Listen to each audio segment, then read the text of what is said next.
You're English, you grew up in England, I guess listening to pop music at some point when you were younger. What particularly attracted you to playing jazz? Well, I can't say that there was a particular time that I was attracted to jazz, because I don't think I was ever not attracted to jazz. I think I was attracted to anything that my open mind allowed me to be attracted to. So if I heard Earth, Wind and Fire on the radio at the time, or I was listening to Bartok, or I was listening to Oscar Peterson, you know, it all sounded not the same to me, but I liked each of them for what each of them had, which was quality. Jazz is very much dominated by America. How essential was it for you to go to the Berklee College of Music to further your career? It was extremely necessary, because I had a great desire to see America, to see the home of jazz, to see what kind of culture it grew out of, to be amongst musicians who are playing their home music, so that I would understand the music from their point of view, which was very similar to mine, but different from mine because I'm from England. I could have developed over here, but I would still have that desire to go to America to see what it was all about, you know. So it was quite necessary for me to do that. What was the reaction of American students to you being an English jazz musician? Were they? Well, first of all, I mean, the Americans didn't think. Well, the students at Berklee didn't realize that there were black people in England, you know. It sounds funny, but it's true. I'm not going to say everybody thought that, but, you know, there was some people say, come on, man, are you from Australia? Or, you know, or, where are you from, man?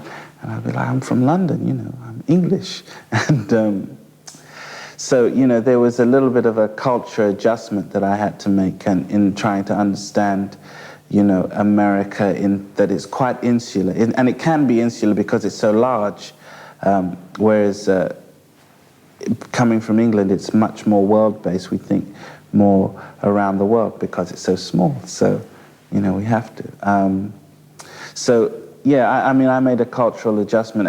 And then it was like, you know, I didn't know any British cats could swing, you know. So I managed to start to gain their respect by them seeing that I took the fundamental elements of their music, of jazz music, seriously, you know.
when I compose, I don't think of any difference when I'm writing jazz or I'm writing classical music.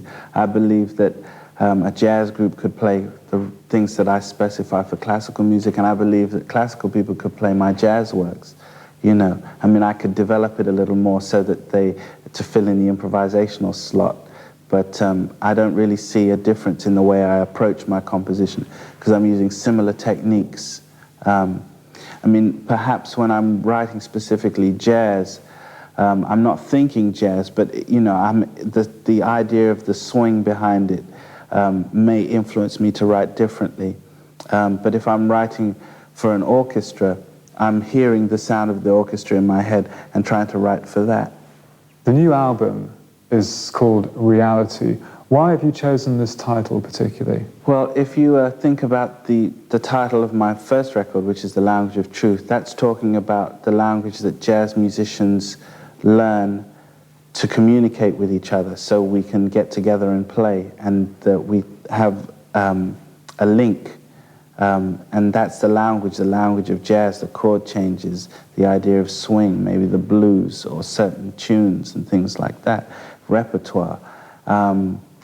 And so once one is dealing with that, you formulate ideas to improve the level of your playing, to combine different elements at the same time and make them all work and try and put it out in a sort of cohesive sound that makes it quite not difficult, not confused when an audience is listening to it.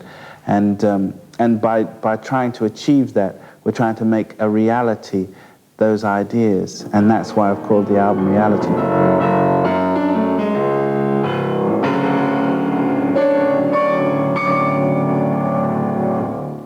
Hi, I'm Julian Joseph, and you're watching Talking Jazz.